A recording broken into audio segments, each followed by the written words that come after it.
Ya Allah. Terus bagaimana hubungan dengan anak saya yang sekolah di pesantren? Ini mau nanya Kita sudah bersuci atau berwudu. Terima kasih Kemudian Bapak. bersentuhan dengan wudunya batal. Wudunya batal. Bismillah, Assalamualaikum warahmatullahi wabarakatuh.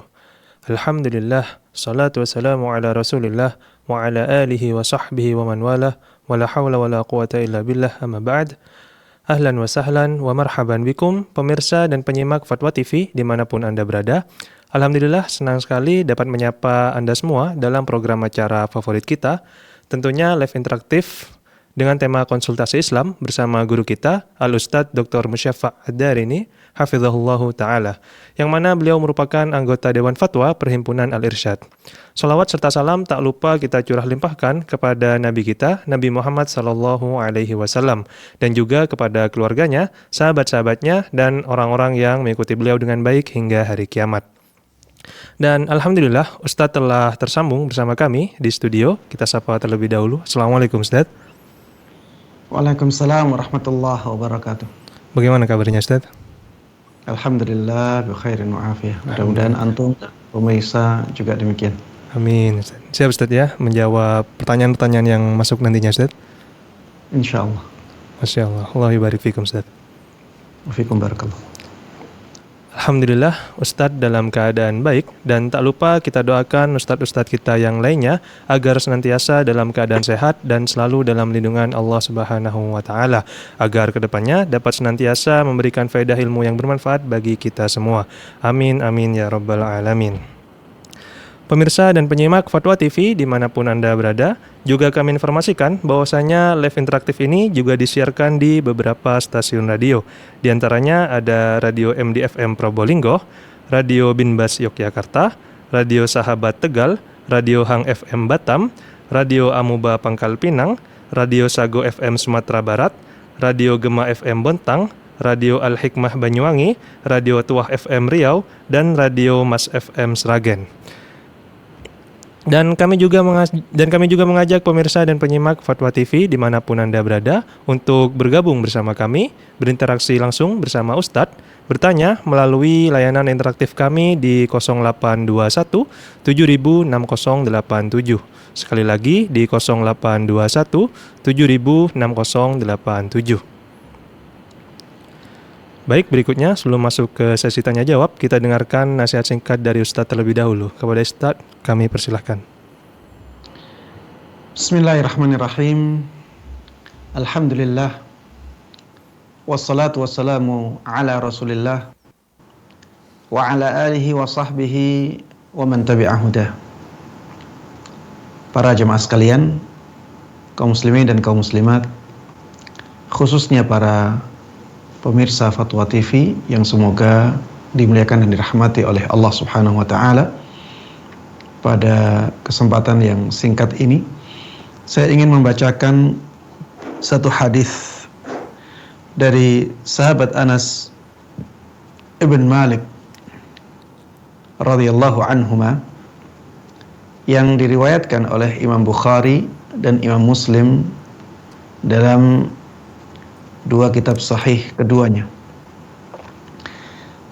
Dari Nabi sallallahu alaihi wasallam bahwa beliau pernah bersabda, yatba'ul mayyita thalathah. Ada tiga yang mengikuti mayit. Ahluhu wa maluhu wa amaluhu.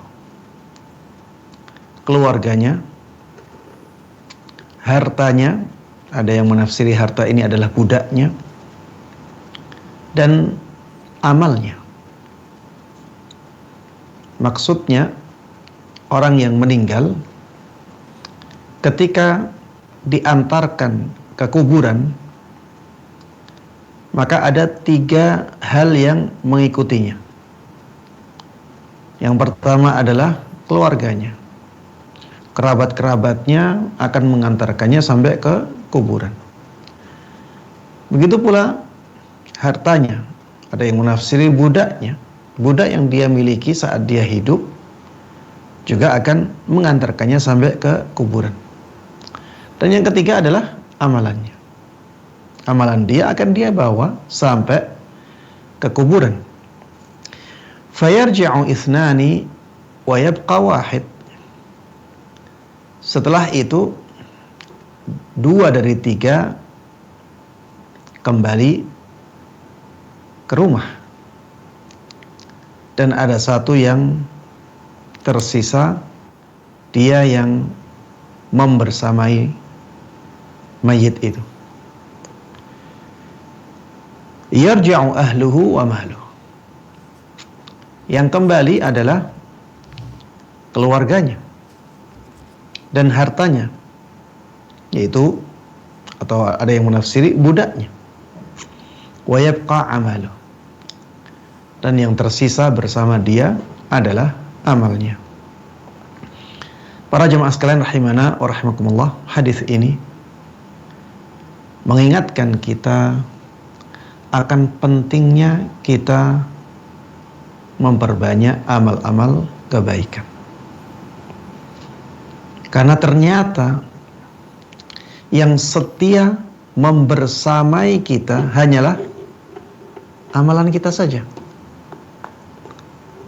Harta yang kita kumpulkan, yang kita perjuangkan, yang kita banting tulang untuk mendapatkannya, nantinya akan meninggalkan kita. Begitu pula kedudukan kita yang kita kejar-kejar agar mencapai kedudukan yang sangat tinggi di tengah-tengah masyarakat kita, itu juga akan kita tinggalkan. Kerabat-kerabat kita yang kita bersama mereka dalam kehidupan, nantinya tidak akan mau menemani kita di kuburan. Bahkan mereka tidak akan mampu. Bukan tidak mau, tapi tidak mampu. Kita di sana akan mempertanggungjawabkan amal kita sendiri. Tidak ada yang menemani kita, hanya kita dengan amal kita. Coba bayangkan para jemaah sekalian rahimana wa rahimakumullah, kalau ternyata yang membersamai kita adalah amal buruk, yang kita sendiri yang melakukannya. Betapa menyesalnya kita ketika itu. Kita sebenarnya ketika melakukan amal buruk, kita menyengsarakan diri kita sendiri. Dan ketika kita melakukan amal baik, sebenarnya kita mendatangkan manfaat, mendatangkan maslahat, kebaikan, kemuliaan untuk diri kita sendiri. Orang lain itu setelah kita. Kita misalnya bersedekah. Sebenarnya yang paling banyak mendapatkan manfaat dari sedekah itu adalah diri kita. Adapun orang lain, maka yang kita sedekahi mendapatkan manfaat, tapi tidak lebih banyak dari yang kita dapatkan. Ketika kita sholat, ketika kita membaca Al-Quran, ketika kita berdakwah, ketika kita melakukan ketaatan-ketaatan, ketika kita berakhlak yang mulia kepada orang lain, yang paling mendapatkan manfaat dari amal-amal itu adalah diri kita sendiri. Orang lain itu nomor 2. Itulah bukti dari kebenaran firman Allah Subhanahu wa ta'ala, man amila salihan fali nafsih wa man asaa fa'alaiha. Barang siapa yang melakukan amal saleh, maka manfaatnya untuk dirinya sendiri. Sebaliknya, barang siapa yang melakukan keburukan, maka efek buruknya kembali kepada dirinya sendiri. Para jemaah sekalian rahimanallah, ini pengingat singkat yang bisa kita dengar bersama. Mudah-mudahan bermanfaat dan Allah berkahi. Amin amin ya rabbal alamin. Wa sallallahu wa sallama wa baraka ala nabiyyina Muhammad wa ala alihi wa sahbihi wa man tabi'ahum bi ihsanin ila yaumiddin. Walhamdulillahi rabbil alamin. Syukran jazakumullahu khairan Ustaz atas nasihat singkatnya. Semoga apa yang telah disampaikan dapat bermanfaat bagi kita semua. Amin ya rabbal alamin. Pemirsa dan penyimak Fatwa TV dimanapun Anda berada, kembali kami mengajak Anda semua untuk bertanya langsung kepada Ustadz melalui layanan interaktif kami di 0821 7000 6087. Sekali lagi di 0821 7000 6087. Dan juga kami ingatkan bahwasanya kami hanya menerima pertanyaan melalui WhatsApp call dan kami tidak menerima pertanyaan melalui pesan WhatsApp. Baik Ustadz, kita mulai sesi tanya jawab hari ini dengan pertanyaan melalui website terlebih dahulu. Pertanyaan pertama dari saudara Miftahul di Maluku Utara. Assalamualaikum warahmatullahi wabarakatuh Ustaz. Waalaikumsalam. Ana tahun kemarin ikut tes CPNS. Salah satu indikator tesnya yaitu TKP, tes kepribadian pribadi. Waktu itu Ana gak ngeh kalau tes itu dijawab jujur sesuai keadaan diri. Jadi, Ana jawab sesuai jawaban yang paling tepat karena waktu itu info yang Ana dapat dari buku dan YouTuber pengajar CPNS untuk memilih jawaban yang paling tepat. Nilai hasil tesnya lumayan tinggi dan lolos ke tahap berikutnya. Apakah lanjut atau mengundurkan diri? Jazakumullahu khairan Ustaz. Para jemaah sekalian rahimana wa rahimakumullah. Ana kurang faham tentang jawaban tepat ini. Apakah yang dimaksud dengan jawaban yang tepat ini adalah jawaban yang jujur apa adanya? Ataukah jawaban yang tepat itu jawaban yang diinginkan oleh penanya, walaupun diri kita tidak sesuai dengannya? Kalau yang dimaksud adalah jawaban yang jujur apa adanya, sesuai dengan keadaan kita, maka Ana melihat tidak ada masalah, ya, kejujuran, ya, ketika kita ditanya dan kita jawab dengan jujur, maka itu sesuatu yang baik, ya, sesuatu yang baik. Dan banyak ya dalil-dalil yang menunjukkan tentang keutamaan berkata jujur. Wa inna as-sidqa yahdi ilal birr wa innal birra yahdi ilal jannah. Ya, alaikum bis-sidq, kata Rasulullah sallallahu alaihi wasallam. Kalian itu harusnya jujur. Karena kejujuran itu bisa mengantarkan kalian kepada kebaikan. Dan kebaikan itu bisa mengantarkan kalian ke surga Allah Subhanahu wa ta'ala. Kalau yang dimaksud dengan jawaban yang tepat adalah kejujuran, maka itu sangat bagus. Tapi kalau yang dimaksud dengan jawaban yang tepat adalah jawaban yang sesuai yang diinginkan oleh orang yang bertanya, walaupun tidak sesuai dengan keadaan kita, maka ini namanya bohong, ya. Ya, ini namanya bohong, dan bohong tidak dibolehkan. Bohong termasuk dosa besar. Kata Rasulullah sallallahu alaihi wasallam ketika ditanya apakah seorang mukmin itu berdusta, Rasulullah sallallahu alaihi wasallam mengatakan seorang mukmin itu tidak berdusta. Padahal sebelum ini Rasulullah sallallahu alaihi wasallam ditanya apakah seorang mukmin bisa berzina, bisa mencuri. Rasulullah sallallahu alaihi wasallam mengatakan bisa jadi ada seorang mukmin yang berzina, bisa jadi ada seorang mukmin yang mencuri. Tapi ketika ditanya apakah seorang mukmin itu berdusta, Rasulullah sallallahu alaihi wasallam mengatakan tidak. Seorang mukmin itu tidak berdusta. Ini menunjukkan bahwa dusta itu dosa besar. Ya, dusta itu dosa besar. Maka jangan sampai kita melakukan dusta ini kecuali keadaannya keadaan terpaksa, karena keterpaksaan itu punya hukum lain, ya. Dan keterpaksaan itu, ya, keadaan yang sangat sulit sekali, sangat genting sekali. Sehingga ya hal ini tidak masuk dalam keadaan umum kita. Yang jelas ya, kalau ternyata yang dimaksud dengan jawaban yang tepat ini adalah kebohongan, maka itu perbuatan dosa besar. Taib, bagaimana dengan praktek yang dulu pernah dilakukan? Ternyata bohong. Dan dengan kebohongan tersebut akhirnya lulus, apakah diteruskan? Maka ana melihat ya, kebohongan tersebut membutuhkan taubat kepada Allah Subhanahu wa taala. Jadi bertaubatlah kepada Allah Subhanahu wa taala atas kebohongan yang terjadi. Setelah kita bertaubat dengan memenuhi syarat-syaratnya, syarat taubat ada 3 ketika berhubungan dengan hak Allah Subhanahu wa taala.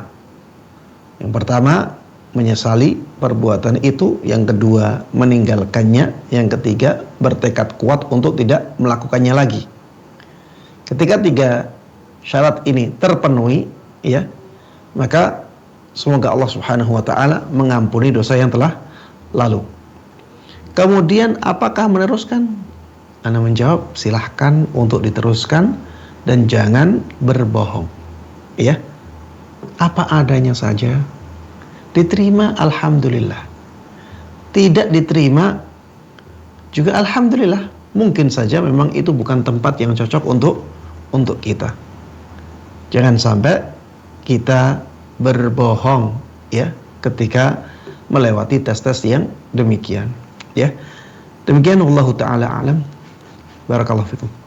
Syukran jazakumullahu khairan Ustaz atas jawabannya. Semoga dapat menjadi solusi dan menjawab pertanyaan dari saudara Miftahul di Maluku Utara. Baik, telah terhubung bersama kami penelpon pertama kita. Ada Bapak Dindin di Ciamis. Assalamualaikum Fatwa TV. Waalaikumsalam. Baik Bapak, pertanyaannya. Ya, terima kasih Ustaz. Assalamualaikum warahmatullahi wabarakatuh. Waalaikumsalam. Ini kan kalau pada saat sholat berjamaah ya, adabnya itu sebaiknya kita mengikuti imam gitu ya, gerakan bacaan ya, gerakan terutama gitu ya yang kelihatan. Kalau misalkan imam kunut kita juga ikut kunut, kalau misalkan duduk juga sama ya. Nah, cuma kalau pasca berjamaah itu kan suka kadang-kadang ada yang zikir berjamaah gitu ya.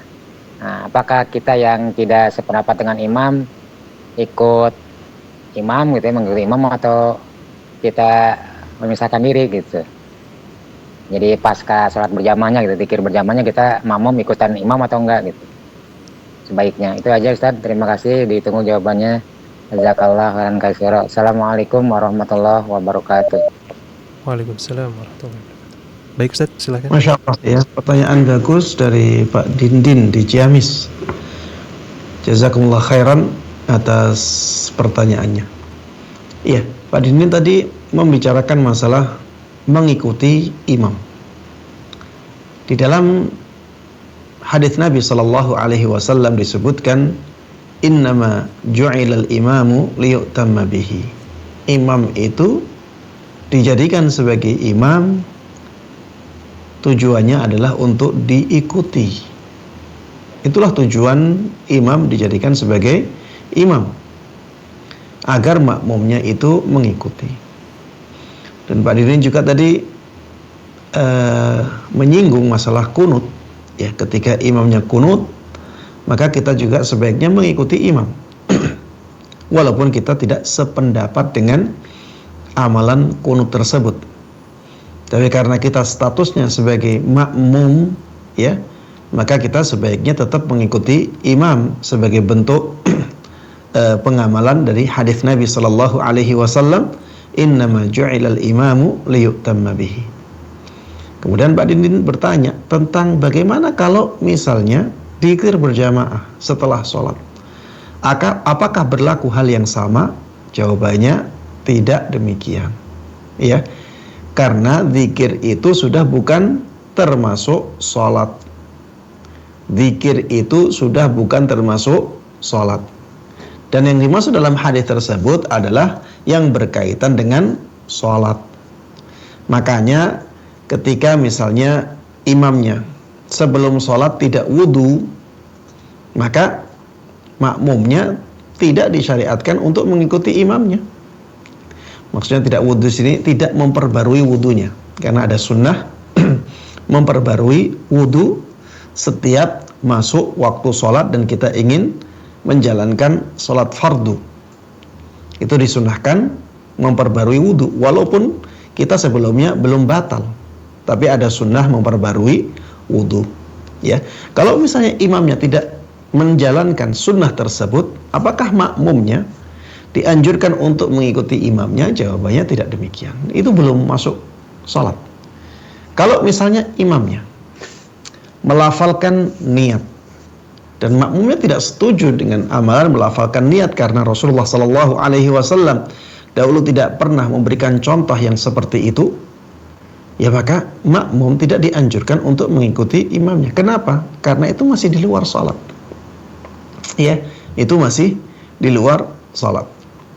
Adapun yang di dalam sholat dan pada amalan-amalan yang kelihatan, yang zahir, maka ya makmum dianjurkan untuk mengikuti imam. Ya.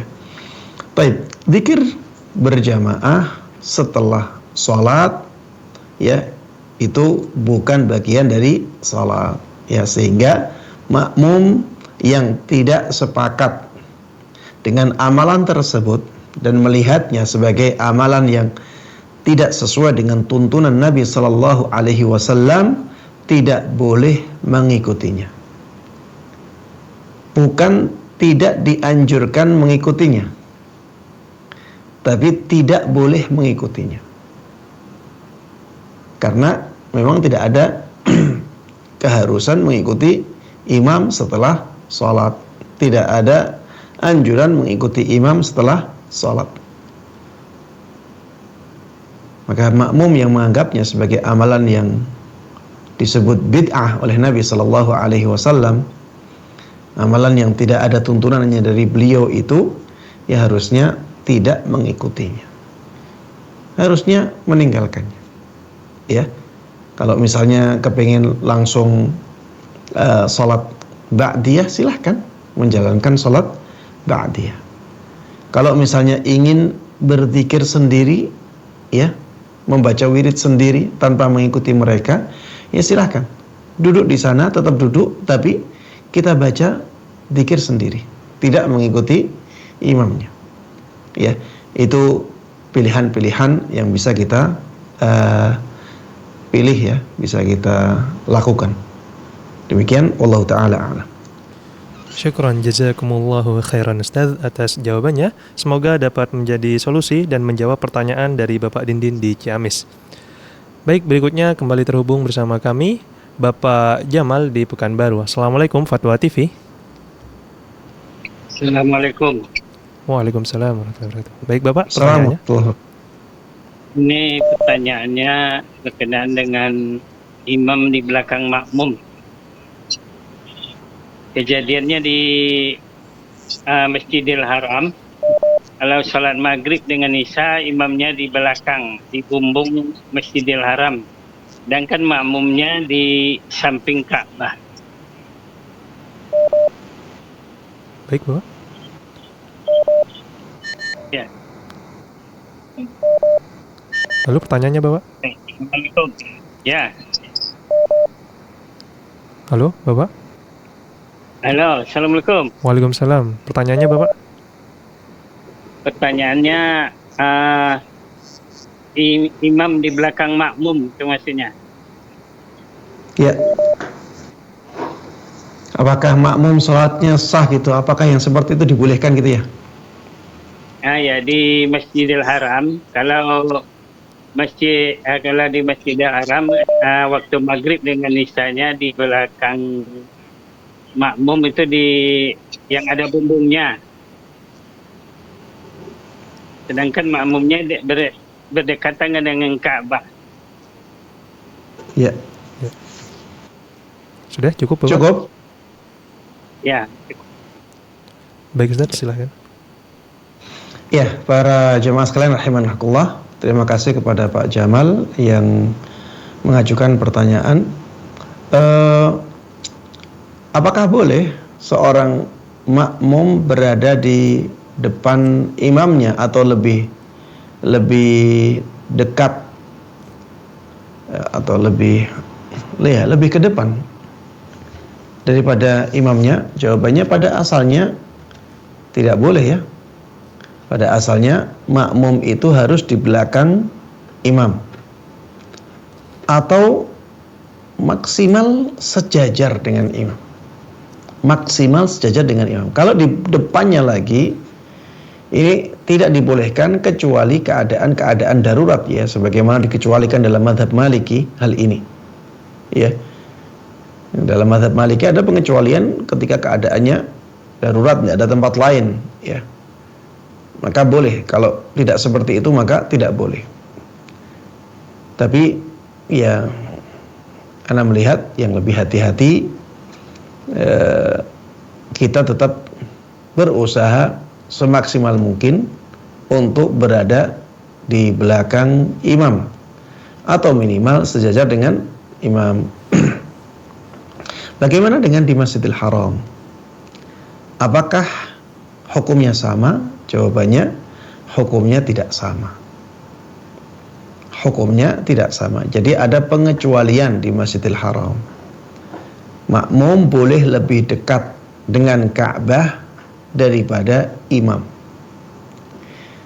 Makmum boleh lebih dekat dengan Ka'bah daripada imamnya. Ya, ini pengecualian ya. Banyak ulama yang menyebutkan pengecualian ini.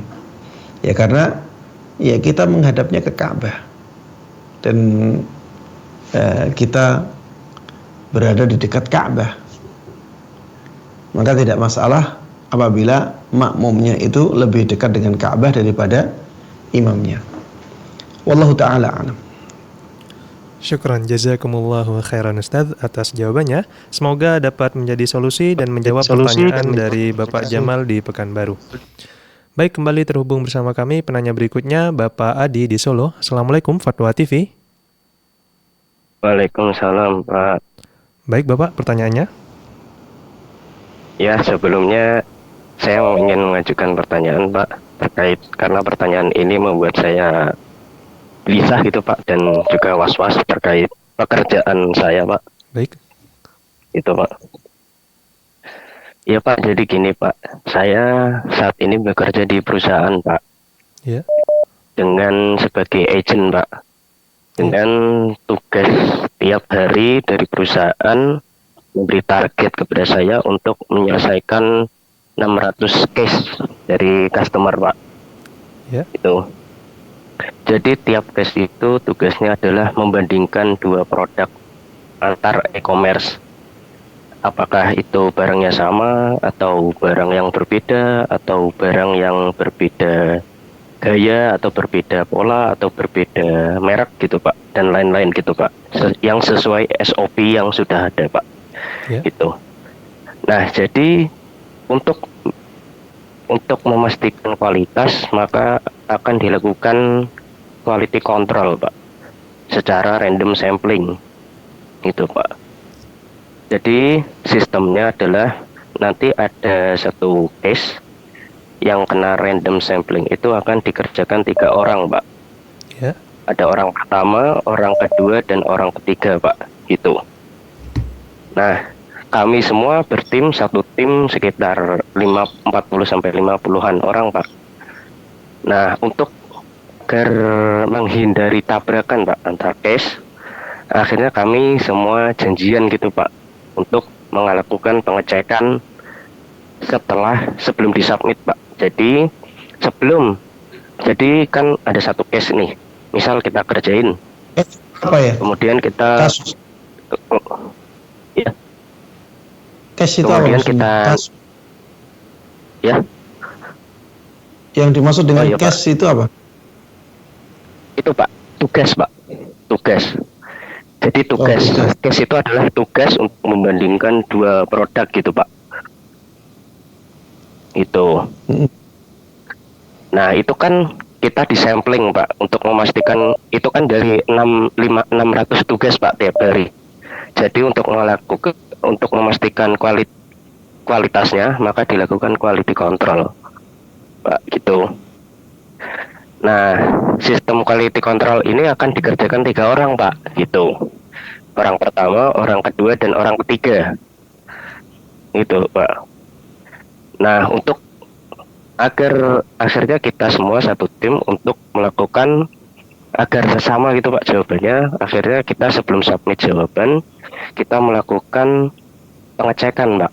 Itu setelah kita kerjakan terus kita ngecek Pak apakah kita orang pertama, orang kedua gitu Pak. Nah kalau misal kita orang pertama maka langsung kita submit Pak. Tentunya kita sudah mengecek sesuai SOP Pak itu. Kalau misal kita cek kemudian kita orang kedua, maka ada 2 pilihan Pak. Antara kita samakan jawaban dengan yang pertama, atau bisa kita buang Pak case-nya gitu. Nah kalau saya pribadi akhir beberapa hari ini membuang saja Pak gitu. Karena ada aturan Pak gitu Pak, walaupun enggak tertulis dari perusahaan, tapi dari tim leader kami bilang kalau itu kan mencontek ya Pak ya. Kalau misal kita orang kedua kemudian mengecek jawaban sudah dijawab orang pertama maka itu termasuk fraud gitu Pak. Nah yang saya tanyakan itu saya merasa was-was ini Pak, bagaimana status gaji yang saya dapat gitu Pak, apakah statusnya halal atau haram gitu Pak. Soalnya kan di situ ada, walaupun tidak ada ketentuan tertulis atau aturan dari perusahaan, tapi kan ada instruksi itu Pak dari tim leader kami bahwa kegiatan mencontek jawaban tersebut adalah kegiatan fraud Pak gitu. Karena gaji ini kan saya gunakan untuk kebutuhan keluarga dan juga untuk saya kemarin juga mengikuti kegiatan CPNS gitu Pak. Saya menggunakan modal dari gaji ini gitu Pak. Bagaimana itu Pak hukumnya gitu Pak, karena membuat hati saya was-was dan juga cemas gitu Pak, kepikiran. Baik, sudah cukup Bapak pertanyaannya? Ya sudah cukup, kepanjangan. Mohon dijawab apakah bisa mengambil pilihan membuang itu. Ketika kita memilih pilihan untuk membuang itu berarti kan nggak mencontek ya? Iya Pak, iya Pak, nggak ada aturan tertulis sih Pak untuk melarang membuang cash tersebut gitu Pak. Jadi kan kalau saya daripada saya sebelumnya Pak dari bulan Juli sampai Desember kemarin itu kan saya kalau misal beda jawaban saya nyontek tuh Pak. Tapi karena saya sadar akan concern fraud ini, akhirnya saya memilih untuk membuang cash saja gitu Pak. Jadi nanti cash lain saya kerjakan gitu Pak.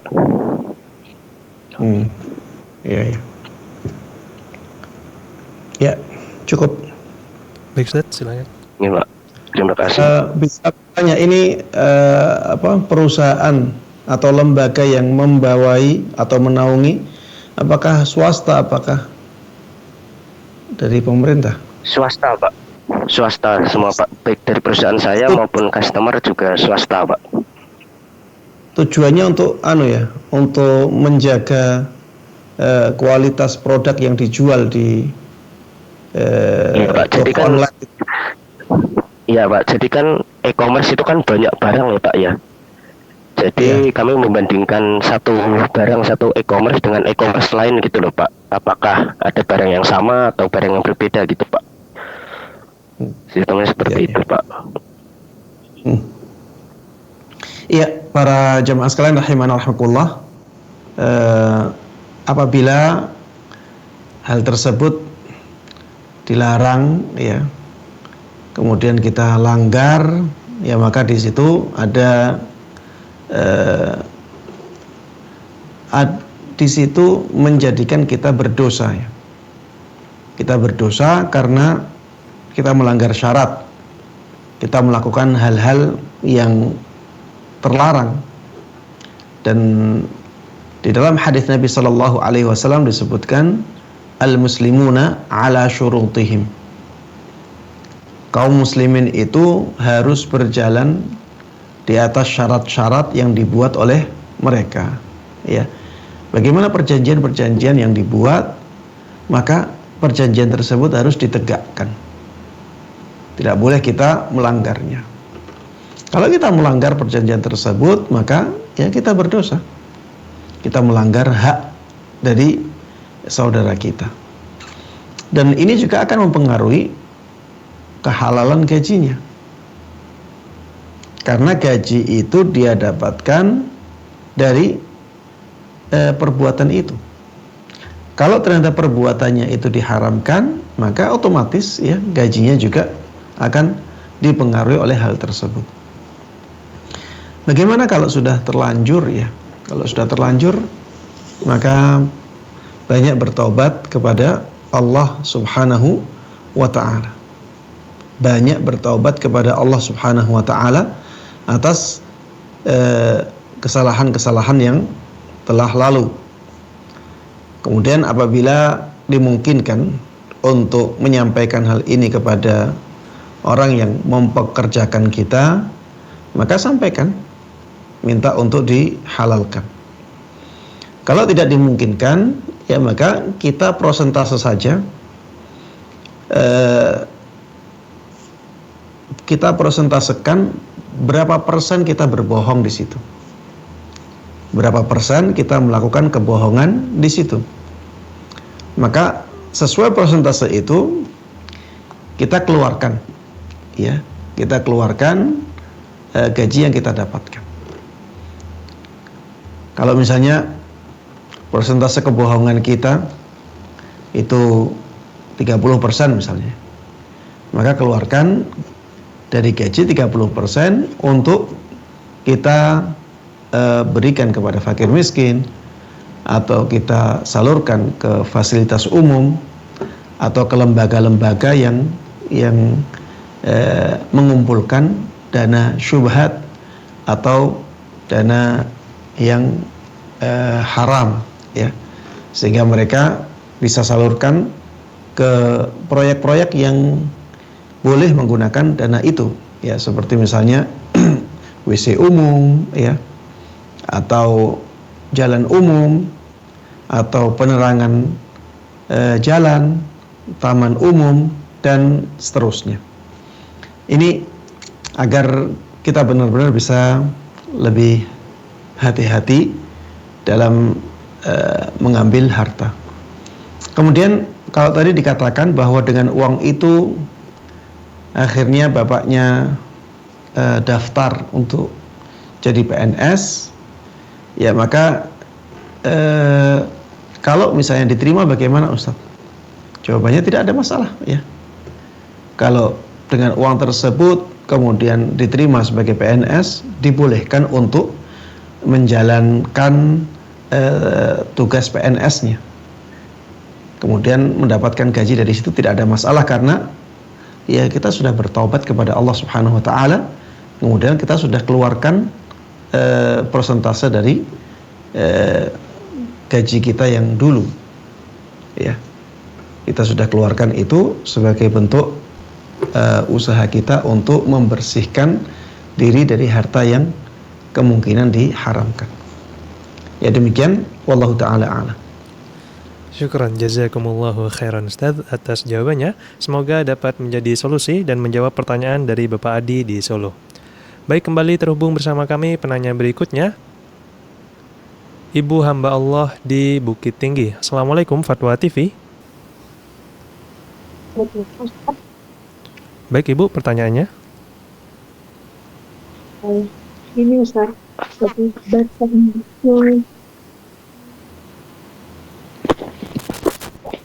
Maaf Ibu, suaranya tidak terdengar. iya, maksud baca waktu sujud sama ruku, Ustaz, kan ada yang lain gitu Ustaz. Masanya itu yang subhanakallahumma rabbana fili itu, nah itu dibaca sekali atau sebelumnya kita harus baca apa subhanarabbal azim itu dulu Ustaz, baca kedua-duanya gitu, mana yang betul Ustaz? Baik, sudah cukup Ibu pertanyaannya? Iya Ustaz. Baik, silakan Ustaz.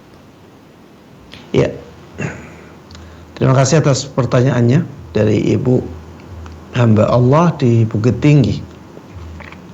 Ya, ketika kita ruku', ketika kita sujud, di sana ada zikir Subhana Rabbiyal Azim 3 kali. Ketika ruku' ya, kemudian di sujudnya ada zikir Subhana Rabbiyal A'la 3 kali. Ada juga zikir Subhanakallahumma Rabbana wa bihamdik Allahumma ufirli. Di sujud dan di ruku' zikirnya sama. Subhanakallahumma Rabbana wa bihamdik Allahumma ufirli. Apakah boleh digabungkan?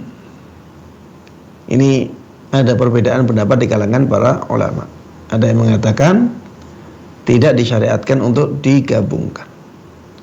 Jadi kalau baca ya Subhana Rabbiyal Azim ya Subhana Rabbiyal Azim saja. Subhana Rabbiyal A'la ya Subhana Rabbiyal A'la. Kalau misalnya kita ingin memanjangkan, ya sudah diulang-ulang lebih dari 3 kali. Diulang-ulang bisa sampai 10 kali, 20 kali, 30 kali, terserah.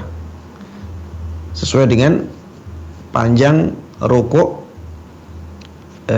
Subhana Rabbiyal Azim misalnya 10 kali, 20 kali, 30 kali sesuai dengan panjang rukuknya. Subhana Rabbiyal A'la bisa 10 kali, 20 kali, 30 kali atau kelipatannya yang lainnya, ya sesuai dengan panjang sujud yang kita inginkan.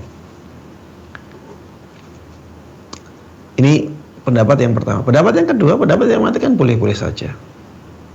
Karena itu semuanya diajarkan oleh Nabi Shallallahu Alaihi Wasallam dan kita boleh memilihnya. Dan kita juga boleh memilih untuk menggabungkan. Ya sebagaimana dalam doa atau zikir pagi dan sore. Kita ada riwayat banyak tentang zikir pagi dan sore dan kita boleh menggabungkan. Begitu pula ya zikir setelah sholat. Ada banyak riwayat yang menjelaskan tentang zikir yang dibaca oleh Nabi Sallallahu Alaihi Wasallam setelah sholatnya. Dan ternyata boleh digabungkan. Maka zikir ruku', zikir sujud juga demikian. Dan ana secara pribadi lebih condong ke pendapat ini. Jadi boleh menggabungkan lebih dari 2 zikir dalam satu rukun ya atau satu gerakan. Misalnya di ruku' banyak zikir-zikir yang riwayatnya sahih dari Nabi Sallallahu Alaihi Wasallam. Boleh digabungkan. Kalau kita ingin memanjangkan ruku' kita boleh membaca lebih dari 1 zikir.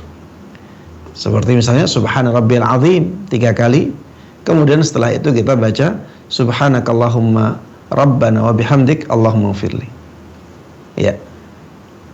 Atau dibalik. Subhanakallahumma Rabbana wa bihamdik Allahumma ufirli.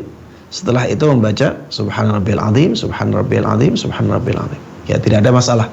Jadi masalah urutan ini tidak ada ketentuan. Tidak ada ketentuan. Subhana Rabbiyal Azim dulu, baru setelah itu Subhanakallahumma Rabbana wa bihamdik Allahumma firli, boleh. Atau Subhanakallahumma wa bihamdik Allahumma firli dulu, baru Subhana Rabbiyal Azim, Subhana Rabbiyal Azim, Subhana Rabbiyal Azim. Itu juga dibolehkan. Di sujudnya juga demikian. Tidak ada ketentuan dalam masalah urutan. Karena memang di dalam riwayat-riwayat itu tidak ada penjelasan tentang urutan-urutan itu. Bahkan tidak ada penjelasan tentang penggabungan lebih dari 1 zikir. Yang ada adalah penjelasan bahwa Rasulullah Sallallahu Alaihi Wasallam membaca zikir ini, membaca zikir ini, membaca zikir ini. Itu yang ada ya. Untuk penggabungannya secara tegas tidak ada penjelasan tentang itu. Begitu pula tentang urutannya. Sehingga akhirnya kita katakan tidak ada ketentuan tentang urutan. Wallahu ta'ala. Syukran jazakumullahu khairan Ustadz atas jawabannya. Semoga dapat menjadi solusi dan menjawab pertanyaan dari Ibu hamba Allah di Bukit Tinggi. Baik, kembali terhubung bersama kami Bapak Soleh Haji di Bengkulu. Assalamualaikum Fatwa TV. Waalaikumsalam warahmatullahi wabarakatuh. Baik Bapak, pertanyaannya. Ya. Assalamualaikum warahmatullahi wabarakatuh, Ustaz. Waalaikumsalam warahmatullahi wabarakatuh. Ya. di dalam dalil saum Ramadan di surat Al-Baqarah itu, Ustaz, wahai orang-orang yang beriman, diwajibkanlah atas kamu berpuasa, semoga kamu menjadi orang yang bertakwa, Ustaz. Nah, kalau kita lihat, Ustaz, bertakwa itu kan pengertiannya umum gitu, Ustaz, melaksanakan syariat, meninggalkan larangan begitu. Nah, bagaimana bisa memahami ya bahwa dengan amalan puasa ya itu bisa bisa mencapai orang yang bertakwa, Ustaz. Mohon penjelasannya, Ustaz. Ya. Barakallahu fikum. Wassalamualaikum warahmatullahi wabarakatuh. Waalaikumsalam warahmatullahi Waalaikumsalam warahmatullahi wabarakatuh. Baik, Ustaz, silakan. Para jemaah sekalian rahimana rahimakumullah, pengertian dari takwa itu sangat jelas ya. Para ulama banyak yang menyebutkan pengertian takwa adalah takut kepada Allah Subhanahu wa taala dengan menjalankan perintah-perintahnya ya, dan meninggalkan larangan-larangannya. Takut kepada Allah Subhanahu wa taala dengan menjalankan perintah-perintahnya dan meninggalkan larangan-larangannya. Ya, ketika dikatakan bahwa puasa itu bisa mengantarkan kepada ketakwaan, maka ini sangat benar ya. Karena takwa itu bertingkat-tingkat. Takwa itu bertingkat-tingkat. Orang yang amalan ibadahnya semakin banyak, maka ketakwaannya semakin tinggi. Orang yang amal ibadahnya semakin berkualitas, maka ketakwaannya semakin tinggi. Dan puasa, para jemaah sekalian rahimana rahimakumullah, ada sisi lebih. Ya, ada sisi lebihnya daripada yang lain, yaitu dari sisi takutnya seseorang kepada Allah Subhanahu wa taala, baik saat bersama dengan orang ataupun saat sedang sendiri. Jadi ibadah puasa itu ada sisi lebihnya ini. Jadi kita dengan kesadaran meninggalkan hal-hal yang membatalkan puasa, padahal itu sangat kita cintai, sangat kita senangi, sangat kita butuhkan. Ya seperti makan dan minum, berhubungan badan dengan istri. Ini sesuatu yang sangat kita senangi, sesuatu yang sangat kita butuhkan. Tapi di dalam puasa kita berusaha untuk meninggalkannya walaupun tidak dilihat oleh orang. Dan dengan puasa yang seperti ini, seseorang akan semakin tinggi ketakwaannya kepada Allah Subhanahu wa ta'ala. Kalau kita lihat ya, firman Allah Subhanahu wa ta'ala, ya ayyuhalladzina amanu, wahai orang-orang yang beriman. Iman itu amalan yang paling afdal. Rasulullah sallallahu alaihi wasallam pernah ditanya, amalan apakah yang paling afdal, yang paling mulia? Rasulullah sallallahu alaihi wasallam sebutkan bahwa amalan yang paling mulia adalah iman. Berarti iman itu bagian dari ketakwaan. Karena itu amalan yang diperintahkan oleh Allah Subhanahu wa ta'ala, bahkan sangat dicintainya, makanya menjadi amalan yang paling mulia. Dengan iman ini Allah Subhanahu wa ta'ala memanggil manusia untuk apa? Untuk melakukan puasa. Kemudian disebutkan di akhir ayat, la'allakum tattaqun, agar kalian bertakwa. Agar kalian bertakwa dari kalian yang asalnya sudah bertakwa. Ini menunjukkan bahwa la'allakum tattaqun di akhir ayat, agar kalian bertakwa, itu untuk ketakwaan yang tinggi, bukan ketakwaan yang paling mendasar. Karena ketakwaan yang paling mendasar itu menjadikan seseorang mau berpuasa. kemudian puasa itu dikatakan bisa mengantarkan kepada ketakwaan, berarti ketakwaan itu ketakwaan yang lebih tinggi lagi. Ya. Itu salah satu dari penafsiran ayat tersebut. Sehingga tidak ada kontradiksi di sini ya. Ini gimana la'allakum tattaqun? Oh, berarti orang yang berpuasa itu asalnya nggak bertakwa ya? Tidak demikian. Ya. Jadi ada ketakwaan untuk orang yang melakukan puasa itu, dan puasanya itu mengantarkan mereka kepada ketakwaan yang lebih tinggi lagi. Ya, demikian Allah Ta'ala. Syukran, jazakumullahu khairan Ustaz atas jawabannya. Semoga dapat menjadi solusi dan menjawab pertanyaan dari Bapak Soleh Haji di Bengkulu. Baik, kembali terhubung bersama kami penelpon berikutnya. Bapak Soleh Haji di Bengkulu. Oh maaf, Ibu Nur di Pontianak. Assalamualaikum Fatwa TV.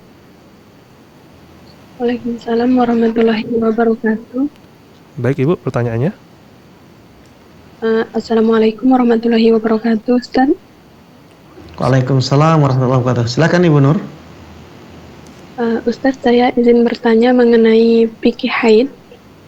Saya selalu agak bingung gitu menentukan kapan haid saya berhenti. Yang sering terjadi biasanya saya mendapatkan cairan putih susu, bukan putih bening, di hari ke-7 atau ke-8. Terkadang ada cairan bening tapi bersatu dengan cairan putih susu, atau terkadang hanya cairan putih susu saja. Apakah cairan putih susu juga menjadi tanda suci haid, Ustaz? Karena kalau tanda sucinya kering, saya juga tidak dapatkan hal itu. Syukran atas jawabannya, Ustaz. Wassalamualaikum warahmatullahi wabarakatuh. Waalaikumsalam. Waalaikumsalam warahmatullahi wabarakatuh. Baik Ustaz, Ya, Masya Allah, pertanyaan yang bagus ya, tentang masalah berakhirnya haid. Ya, ternyata yang ada, yang terjadi, kadang datangnya itu cairan bening, ya, cairan bening. Kadang datangnya cairan yang tercampur dengan warna putih. Apakah kedua-duanya bisa dijadikan sebagai tanda berakhirnya haid? Yang dijelaskan oleh para ulama adalah cairan bening, ya, bahwa cairan bening itu bisa menjadi tanda berakhirnya haid. Dan ini jelas ya, kalau sudah terlihat cairan bening ya berarti haidnya sudah berakhir. Yang disebutkan oleh para ulama yang kedua dari tanda berakhirnya haid adalah keringnya tempat keluarnya haid. Keringnya tempat keluarnya haid. Ketika kering, maka berarti haidnya sudah berakhir. Namun para ulama juga menyampaikan bahwa apabila yang keluar adalah tanda yang kedua ini, yaitu keringnya tempat keluarnya haid, maka dianjurkan untuk tidak tergesa-gesa. Dianjurkan untuk tidak tergesa-gesa, karena bisa jadi setelah itu keluar lagi. Bisa jadi setelah itu keluar lagi. Maka ketika keluarnya hari ke-5, hari ke-4, padahal biasanya itu berakhirnya di hari ke-7 atau hari ke-8, maka sebaiknya tidak tergesa-gesa karena tanda yang datang adalah keringnya tempat keluarnya haid. Karena bisa jadi nanti keluar lagi di hari ke-6, keluar lagi. Ternyata yang kemarin itu hanya berhenti sementara. Baik, kalau misalnya dikuatkan dengan hari kebiasaannya, misalnya haidnya itu biasanya ya 7 hari, atau haidnya itu biasanya 8 hari, dan keringnya di hari ke-7 atau keringnya di hari ke-8, maka ini pertanda kuat bahwa haidnya sudah berakhir. Baik, bagaimana dengan yang ditanyakan tadi? Kalau cairannya keruh bagaimana Ustadz? Keruhnya itu putih, bukan keruh seperti bercak darah ya, atau keruh kemerah-merahan atau kecoklatan, tapi keruhnya keruh putih. Wallahu ta'ala alam, apabila keruhnya itu keruh putih, ana melihat ini juga bisa menjadi tanda berakhirnya haid. Karena ya putihnya air tersebut bisa jadi karena ada kotoran, ya, tapi bukan darah. Karena kalau kotorannya kotoran darah harusnya ya coklat atau kuning, ya. Ternyata itu putih. Maka syubhat bahwa itu atau keraguan-raguan bahwa itu dari campuran darah haid ini menjadi tidak ada.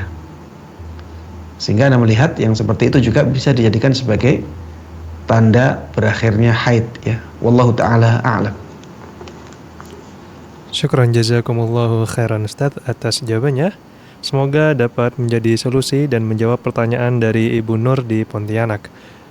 Baik, kembali terhubung bersama kami Umu Yudi di Riau. Assalamualaikum Fatwa TV. Waalaikumsalam warahmatullahi wabarakatuh. Baik Ibu, pertanyaannya. Ya, Assalamualaikum Ustaz. Waalaikumsalam warahmatullahi wabarakatuh. Izin lanjutkan pertanyaan dari member WhatsApp Ustaz. Begini Ustaz, apa boleh investasi saham di perusahaan yang bukan ribawi? Misalnya investasi di perusahaan batubara, PLN dan lain sebagainya yang bukan ribawi Ustaz. Terus apa hukumnya investasi di SBN atau sukuk? Baik, investasi di apa? SBN, sukuk.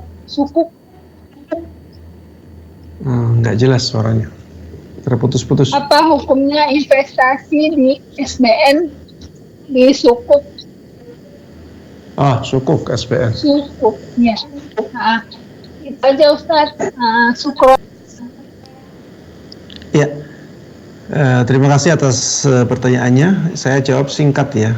Perusahaan non ribawi ini kalau misalnya produknya halal, ya, atau pekerjaannya halal dan perusahaan tersebut tidak membolehkan transaksi-transaksi yang diharamkan, maka menanam saham di sana dibolehkan dengan syarat tadi, ya. Jadi dia ada ADART-nya itu menyebutkan bahwa transaksi-transaksi yang diharamkan secara syariat itu tidak mereka bolehkan juga. Mereka melarang transaksi-transaksi yang seperti itu. Dan dia bukan perusahaan-perusahaan yang ribawi atau produknya haram atau pekerjaannya haram. Maka dibolehkan kita nanam saham di sana. Tapi kalau perusahaannya perusahaan ribawi, perusahaan yang pekerjaannya haram, perusahaan yang produknya haram, maka jelas tidak dibolehkan.